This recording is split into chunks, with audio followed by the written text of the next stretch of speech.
conhecia, não sabia quem ele era.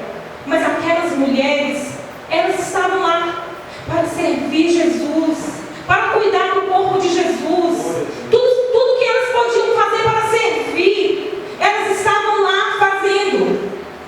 Lucas 23 e 56. Nós vamos ler para dar continuidade à nossa linha de pensamento que nós estamos falando aqui. Lucas 23 e 56.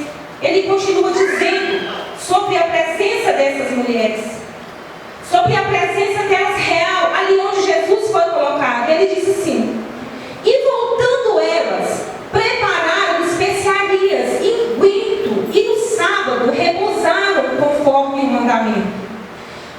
Eu quero que vocês entendam aqui comigo.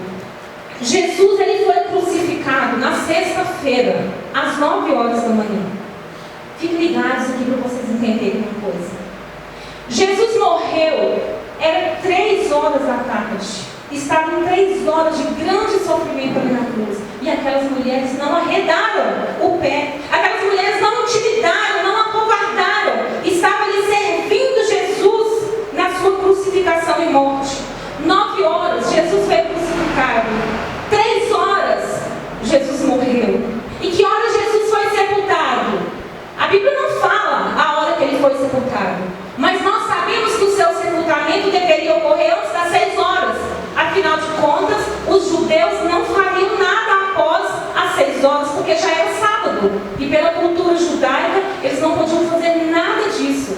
Então, se Jesus morreu 3 horas, e elas, antes das 6 horas, elas tinham que resolver tudo. Elas tinham somente 3 horas para resolver tudo, para cuidar do corpo de Jesus.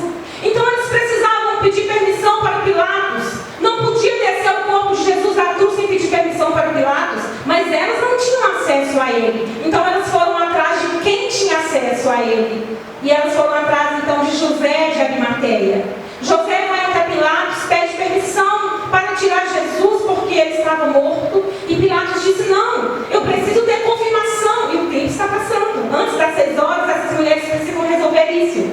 Então, José de Arimateia vai atrás de um centurião, porque Pilatos pede a presença de um centurião que pudesse lhe dizer a verdade. Então vai, busca o centurião, volta com o centurião e ele disse: não, é verdade, ele já está morto. Então Pilatos, ele emite um documento dando autorização para aquelas mulheres, para José de Arimateia, retirar o corpo de Jesus da cruz. Então, com o pouco tempo que lhes resta para servirem a Jesus, com o restinho de tempo que elas ainda não teriam com o corpo de Jesus, aquelas mulheres, elas correm ao mercado, elas compram linho, elas compram perfume e elas arrumam o corpo de Jesus para deixar todo arrumadinho e envolto no linho, bem perfumado. Só que vocês concordam comigo que elas tiveram só 3 horas para fazer isso? E eu entendo aqui que dentro de 3 horas, como as mulheres são muito detalhistas e gostam das coisas bem feitas, dentro de 3 horas elas não tiveram tempo para fazer um serviço bem feito. Então, a partir dali, elas se juntam com os discípulos. E ficam junto com os discípulos até no sábado, porque no sábado elas não podem fazer nada. E elas esperam passar todo o sábado. Eu imagino a agonia que está no coração daquelas mulheres, porque elas precisavam cuidar direito. Elas precisavam cuidar, perfumar melhor o lugar onde Jesus estava.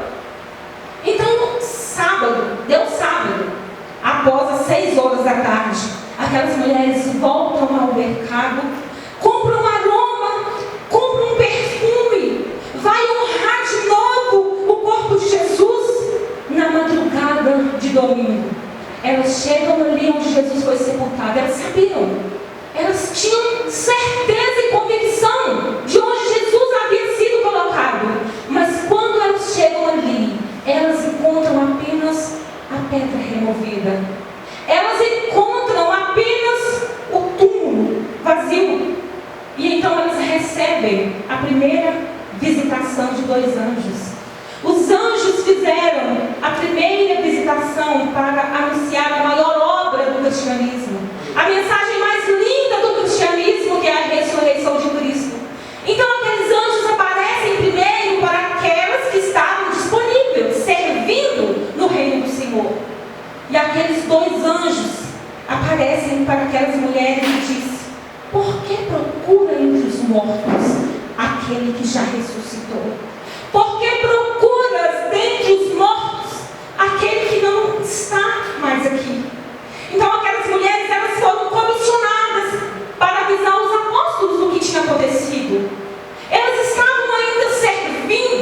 vivendo para servir. Vocês notem que a partir daí elas não tiveram mais chance de fazer outra coisa. Elas não viveram as suas vidas fazendo as suas vontades. Não, elas estão vivendo aqui exclusivamente para aquele momento que está acontecendo dentro da história. Então elas são comissionadas para avisarem aos apóstolos, para irem para a Galileia. Elas foram as primeiras embaixadoras para dar aquele recado tão importante para aqueles homens. Eles foram receptores daquela mensagem que aquelas mulheres levaram para eles. Mas sabe o que Lucas vai nos dizer? No capítulo 24, versículo 10 e 11, vai dizer que aqueles homens não acreditaram no que aquelas mulheres estavam falando. Os discípulos acharam que aquelas mulheres estavam em delírio. 24, versículo 10 e 11, vai dizer assim: e eram Maria Madalena e Joana, e Maria mãe de Tiago, e as outras que com elas estavam, as que diziam estas coisas. Quais coisas? Essas que nós acabamos de falar aos apóstolos. E as suas palavras lhes pareciam como desvario, e não as creram. Os discípulos acharam que aquelas mulheres estavam ficando loucas e não deram crédito à palavra daquelas mulheres. Mas Lucas vai nos dizer que em Emaús também existiam discípulos de Jesus. E aqueles discípulos, eles estão descendo pelo caminho de Emaús, eles estão comentando que aquele não era o rei que eles estavam esperando. Eles tinham certeza que aquele era o rei que dizia ser, mas que agora tinha morrido dessa forma horrível, humilhante. Então ele não era o rei que eles estavam esperando. Será que esse homem estava enganando eles esse tempo todo? E esses discípulos também vai fazer menção dessas mulheres. Essa história que Lucas está contando está falando com exatidão sobre o testemunho do reino de Cristo que aquelas mulheres estavam carregando. Então Lucas, no capítulo 24, no versículo 22, está dizendo sobre o diálogo que aqueles homens estavam tendo um com o outro. E eles estavam dizendo assim: é verdade que também algumas mulheres dentre nós nos maravilharam, as quais de madrugada foram ao sepulcro. Aquelas mulheres estavam sendo conhecidas pelos seus atos de fé, de coragem, de servidão. E na ascensão de Cristo, porque aí Cristo já ressuscitou. Ele passa alguns dias com os seus discípulos, passa alguns dias aqui na terra, e ele pede para que eles conservem em oração. Então, no momento que ele foi assunto ao céu, no momento da ascensão de Jesus ao céu, Lucas, ele escreve no seu segundo livro, ele deixa escrito para nós a continuação dessa história, que na ascensão de Cristo, quem estava lá? Essas mulheres servindo e adorando ao nome de Jesus. Atos no capítulo 1 e no versículo 9 ao 14, vai dizer assim: Atos no capítulo 1, aleluia, Jesus,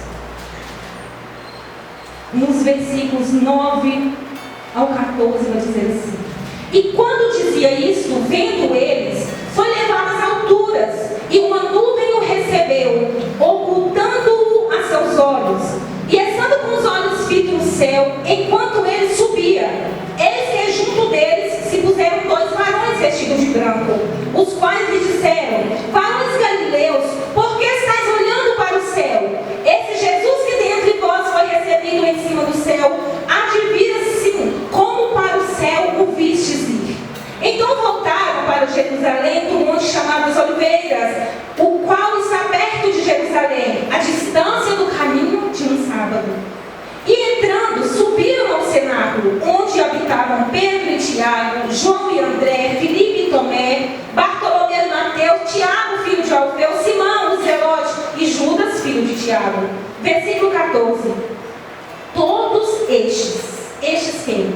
Os discípulos, perseveraram unanimemente em oração e súplicas com as as mulheres, Maria, mãe de Jesus, e com seus irmãos. Essas mulheres permaneceram até o dia de Pentecoste. Essas mulheres permaneceram na ascensão de Cristo, no dia de Pentecoste, quando a promessa se cumpriu 10 dias depois que ele tinha sido assunto ao céu. Essas mulheres também estavam lá. E Lucas nos disse, ele continua nos dizendo sobre a presença dessas mulheres. Atos, no capítulo 2 e versículo 4, disse assim: e todos foram cheios do Espírito Santo e começaram a falar em outras línguas, conforme o Espírito Santo lhes concedia que falassem. Todos quem? Todos que estavam presentes ali.